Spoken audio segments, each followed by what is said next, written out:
Sa aking talumpati noon, ibinahagi kong malapit nang matapos ang Mabini Kayakay irrigation project. Ang aking muling pagbisita ngayon ay patunay sa ating pangakong natupad sapagkat natapos na rin natin atong Mabini Kayakay Strip noong nakaraang Nobyembre.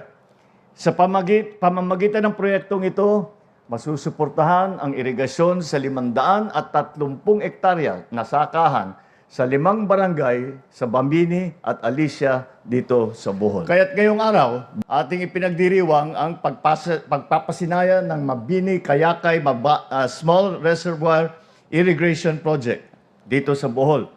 Ito ay isa sa ating mga mahalagang hakbang upang tulungan ang mga magsasakang matagal nang umaasa lamang sa ulan upang magpalago ang kanilang mga pananim. Kahit sa ilalim ng administrasyon, ating itinaguyod ang mga SRP, mga small irrigation project na ganito, kabilang nito, sa Mabini Kayakay, upang mapataas ang kita ng ating mga magsasaka at maging mas matatag naman ang labuan sa sakuna.